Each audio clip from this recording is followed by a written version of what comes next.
Salam Sobat Budaya. Kembali kita di Gubuk Wayang menguli kenangan di Mojokerto, bumi Majapahit.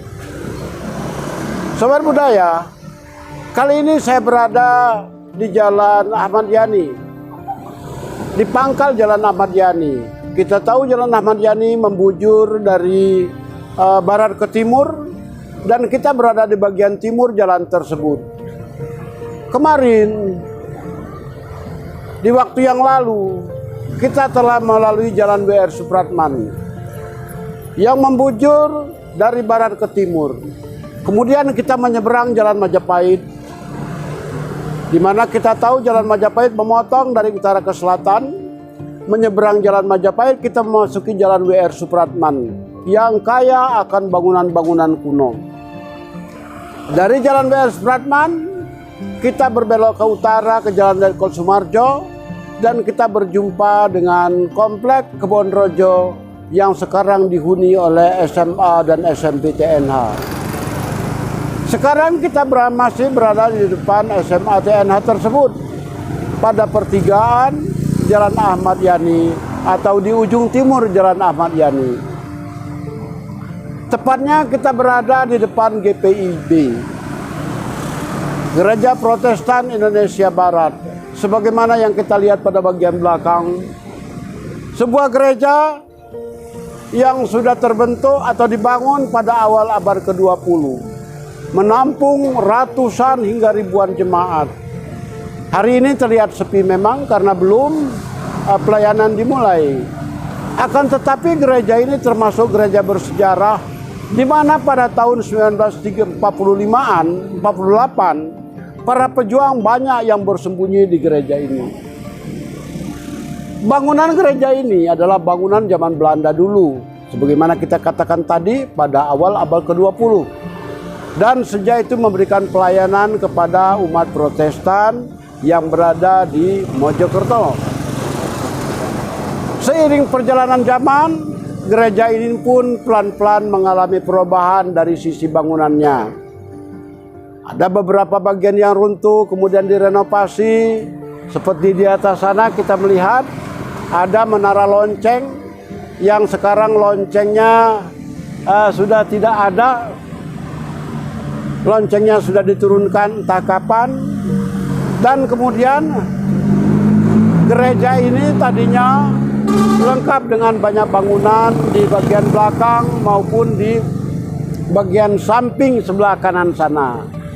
Sekarang bangunan tersebut sudah tidak ada. Memasuki zaman Jepang, gereja ini menjadi tempat berkumpulnya rakyat yang ketakutan akan pengeboman. Sehingga kita bisa melihat nanti di sisi barat gereja terdapat semacam belenduk, semacam lubang perlindungan yang hingga sekarang masih ada. Belenduk atau lubang perlindungan tersebut mirip rumah bangsa Eskimo, itu dibangun di sisi barat gereja. Dan sampai sekarang belenduk tersebut masih ada. Rumah bangsa Eskimo tersebut masih ada, walaupun sudah tidak pernah dipakai lagi. Dan isinya hanyalah makhluk-makhluk tanah, ular diantaranya, sehingga terbiar begitu saja tanpa diurus. Dan keindahan gereja ini hingga tahun 2021 ini masih tetap terjaga dengan baiknya, masih tetap mampu menunjukkan keartistikan suatu seni di masa abad ke-20.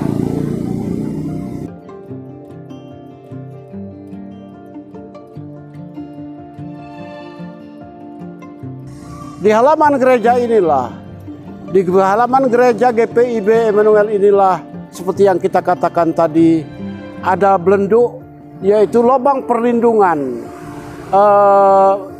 rumah bangsa Eskimo dalam tanda kutip tadi, yang pernah dibangun zaman Jepang pada tahun 1942. Gereja ini dan kompleknya memberikan kenyamanan kepada orang-orang yang mencari selamat dari pengeboman pada zaman Jepang dulu. Sehingga orang dapat bersembunyi di sini Dan walaupun kelihatan kecil, Belendu ini mampu menampung sekitar 15-17 orang, tentu dengan berdesakan. Dan di dalam sana dia masih ada ruang di bawah tanah sini. Lantainya bukan berada di sini, tetapi ada kira-kira 1 meter di bawah tanah sini. Sehingga tempat ini tadi menjadi sangat luas, walaupun pengap. Ini hanya untuk bersembunyi sesaat. Setelah pengeboman demi pengeboman berlalu, mereka dapat keluar dari sini. Jadi bukan untuk menginap di sini semalaman atau seharian. Hanyalah mencari perlindungan saja dari bahaya pengeboman. Pintu masuknya sebelah sana, nanti bisa kita lihat bersama-sama. Kita masih di pertigaan di depan SMP, SMA, TNH, atau di depan komplek sekolah TNH. Tadi kita sudah mengunjungi gereja GPIB Emmanuel dan melihat bangunan tersebut dari dekat. Sekarang kita kembali ke depan gereja tersebut. Di depan gereja tersebut ada tokoh deretan ruko. Deretan ruko ini pada masa lampau, sekitar awal tahun 1980, adalah satu rumah yang sangat artistik, rumah yang sangat mewah, yang pada waktu itu ditempati oleh Kepala Bank Negara Indonesia atau Kepala BNI. Rumah tersebut karena keindahannya layak sebetulnya dijadikan cagar budaya. Namun apa boleh buat, sesuai dengan tuntutan pembangunan, rumah tersebut kini sudah tiada dan diganti oleh pertokoan semacam ini. Rumah tersebut sekali lagi adalah dalam posisi yang sangat strategis. Dan bangunan tersebut dibuat oleh orang Belanda. Selanjutnya bertahun-tahun konon kabarnya dihuni oleh sepasang suami istri asal Jerman. Dan kalau kita perhatikan lingkungan di sekitar sini, rumah tadi berada tepat di depan rumah dinas Kepala Staf Korem, atau rumah yang dibangun pada tahun 1948 dan pernah ditempati oleh Mayor Jenderal Sungkono. Sekarang rumah tersebut sudah tiada tentu saja, sekali lagi, dan hanya tinggal kenangan. Yang bisa kita lihat sekarang hanyalah deretan pertokoan yang sebagaimana yang Anda lihat dalam gambar. Sejauh puluhan meter di sebelah barat dari gereja GPIB yang sudah kita kunjungi tadi, pada sisi jalan yang sama, yaitu di sebelah sisi selatan jalan, terdapatlah kantor pos. Kantor pos ini sebetulnya sudah lama didirikan, yaitu pada akhir abad ke-19. Bentuk asalnya adalah bangunan Belanda dengan serba nuansa Belanda. Akan tetapi sesuai dengan tuntutan zaman, kantor pos tersebut direnovasi sehingga akhirnya tercapailah bentuknya seperti sekarang. Ciri-ciri kebelandaan, ciri-ciri seni bangun Belanda sudah lama hilang. Yang ada tampak bangunan kekinian yang sudah tidak lagi menampakkan sejarahnya. Akan tetapi di bagian dalam kita masih melihat jendela-jendela dan berbagai perlengkapan bangunan tersebut masih tetap seperti dulu. Kantor pos ini beroperasi awal abad ke-20 hingga berakhirnya Belanda. Pada zaman Jepang, kantor Infinity ditutup sama sekali. Jadi kita bisa melihat, walaupun jalan Postweg dibentuk oleh Daendels pada tahun 1811, baru hampir 100 tahun kemudian, Pos Maskapai atau perusahaan pos menanamkan investasinya di kota Mojokerto dan membangun kantor pos yang ada di Jalan Ahmad Yani ini. Dan hingga saat ini kantor pos tersebut masih di lokasi semula, tak pernah pindah kemana-mana. Menyusuri Jalan Ahmad Yani, Dari kantor pos ke arah barat penuh dengan bangunan-bangunan lama. Karena kita tahu bahwa Jalan Ahmad Yani zaman dulu adalah jalan yang paling bergengsi di kota Mojokerto, yaitu dia disebut dengan boulevard. Satu boulevard ialah satu jalan yang sangat bergengsi, satu kelas, satu tingkat di atas seterat. Dan sebagai jalan bergengsi, kita dapat melihat gengsinya tersebut karena begitu banyak instansi di Jalan Ahmad Yani tersebut sejak zaman Belanda, sejak zaman awal abad ke-20. Kita dapat melihat tadi pertama ada gereja, ada rumah orang Jerman, bangunan yang akhirnya ditempati oleh kepala BNI, kemudian ada kantor pos. Nanti kita dapat melihat ada kantor Detasmen Kesehatan milik Kodam Brawijaya. Ada nanti kita bisa melihat juga adalah biara Katolik. Akan tetapi di depan kita sini kita dapat melihat toko yang disebut toko Kencono Bungu. Toko Kencono Bungu ini berada tepat di sebelah timur pagar kantor kabupaten. Di belakang toko inilah dulu terdapat Museum Mojokerto yang pertama kali dibangun pada akhir abad ke-19. Pada akhir abad ke-19 dibangun di situ museum pertama yang disebut orang dengan Gedung Reco. Di Gedung Reco inilah kemudian disimpan berbagai macam peninggalan Majapahit yang ditemukan di berbagai tempat. Koleksinya demikian banyak Gedung Reco ini, sehingga selama bertahun-tahun Gedung Reco tersebut menjadi sumber ilmu pengetahuan, sumber rujukan bagi mereka yang belajar tentang sejarah Majapahit maupun Singosari. Sayangnya Gedung Reco tersebut setelah beroperasi hampir 1 abad, terpaksa gedung tersebut ditutup. Kita tahu gedung tersebut didirikan oleh Raden Adipati Aryo Kromojoyo Adinegoro pada saat beliau pertama-tama menjabat sebagai Bupati Mojokerto antara 1885 sampai 1916. Nah, setelah beliau mendirikan pada akhir abad ke-19, pada tahun 1990-an gedung ini terpaksa ditutup, ditinggalkan, dan koleksinya dipindahkan ke Trowulan. Akhirnya gedung tersebut terlantar tanpa manfaat apa-apa, sehingga kemudian di halaman gedung tersebut dibangunlah gedung baru yang kita lihat sekarang. Jadi di belakang gedung inilah museum tersebut berada, yang posisinya berada di sebelah timur kantor kabupaten. Gedung ini menyediakan berbagai macam sandang serta makanan-makanan kecil. Tetapi hari ini tutup, mungkin selama bulan puasa saja. Sekarang kita masih di Jalan Ahmad Yani dan berada di depan kantor Kabupaten Mojokerto. Masih di jalan bergengsi yang disebut dengan boulevard Ahmad Yani. Yang kita sekarang sebut Jalan Ahmad Yani.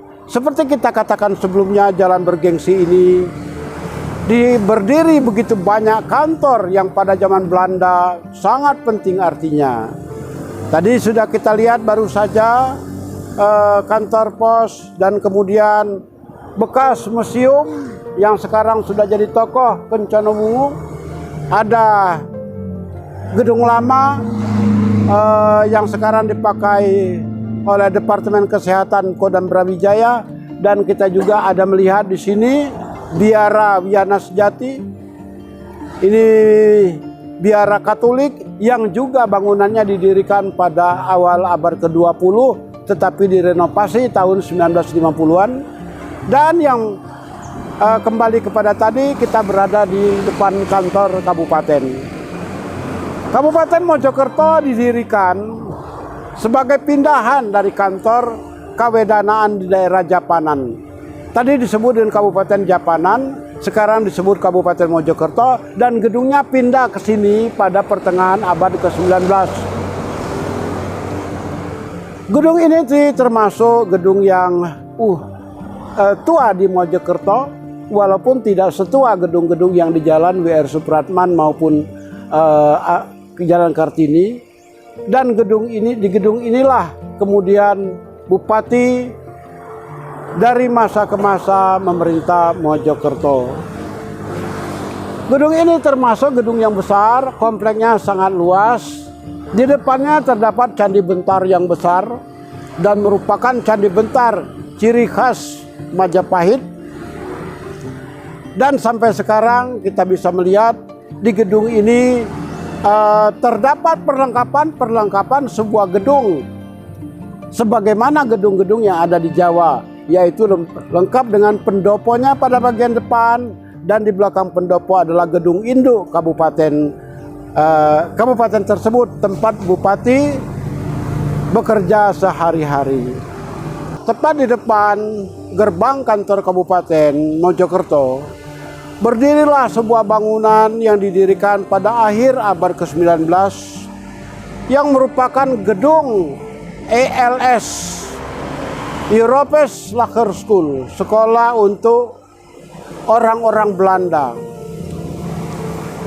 Sekolah untuk orang-orang Belanda ini setingkat sekolah dasar, dan dia merupakan satu sekolah yang hanya diperuntukkan bagi orang Belanda atau inlander atau pribumi yang orang tuanya bekerja pada Belanda. Dari kaum bangsawan hingga orang-orang amtenar yang bekerja pada Belanda pada masa itu. Pejabat-pejabat tingkat atas kaum pribumi yang bekerja sama Belanda. Itulah yang diperbolehkan untuk sekolah di ELS. Presiden Soekarno pada usia kira-kira 12 tahun, dia pernah sekolah di sekolah ini. Gedung ini masih sama dengan keadaannya ketika dibangun pertama kali dulu di awal abad ke-20. Hampir tidak ada perubahan sama sekali, kecuali pernah direnovasi di beberapa bagiannya di sana sini. Gedung ini termasuk gedung bersejarah, dan kita tahu gedung ini merupakan satu cagar budaya kota Mojokerto. Diceritakan dalam buku Cindy Adams bahwa Bung Karno setelah dia sekolah di sekolah pribumi, akhirnya supaya dia bisa melanjut ke HIS di Surabaya, Bung Karno akhirnya pindah ke SD ini, Europees Lager School ini. Selama kira-kira 3 tahun atau 2 tahun Bung Karno di sini, akhirnya pada usia 15 tahun Soekarno kecil pindah ke Surabaya untuk melanjutkan ke HIS di sana.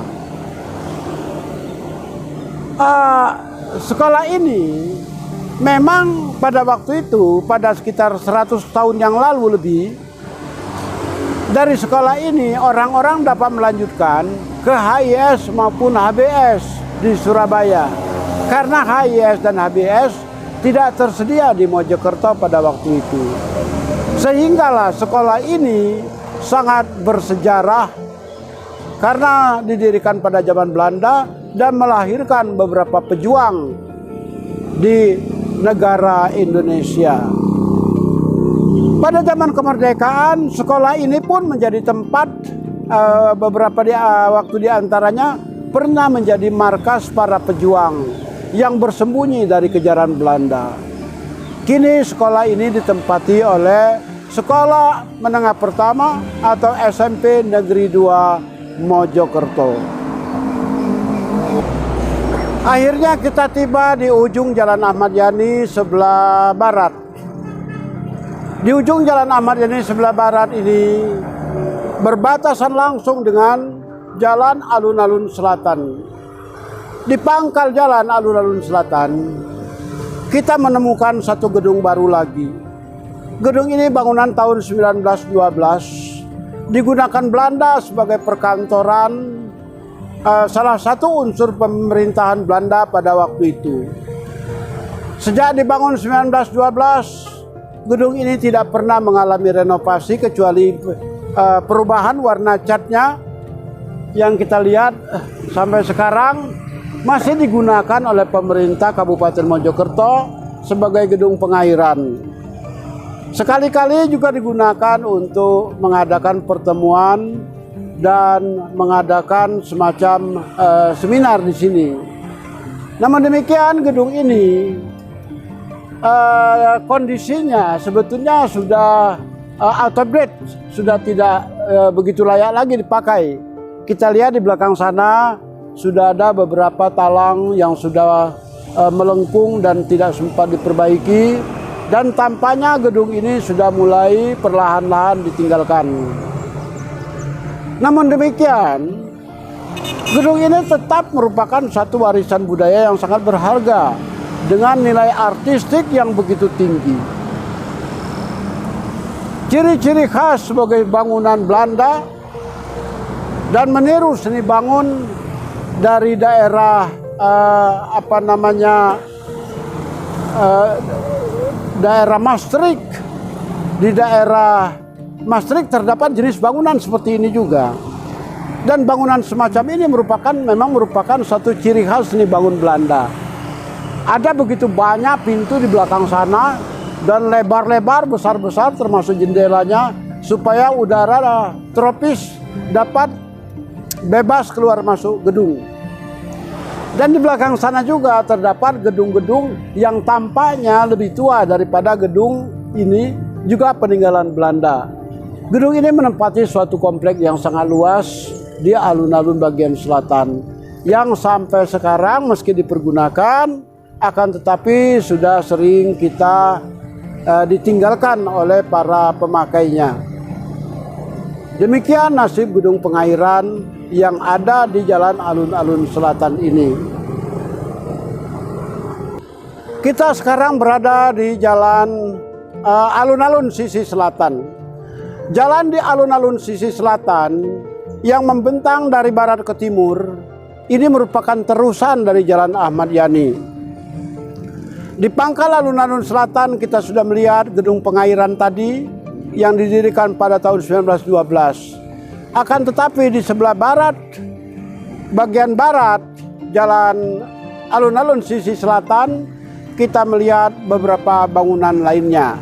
Sementara di tengah terdapat pertigaan Jalan Majapahit, merupakan jalan yang paling ramai, penuh dengan toko-toko di Mojokerto.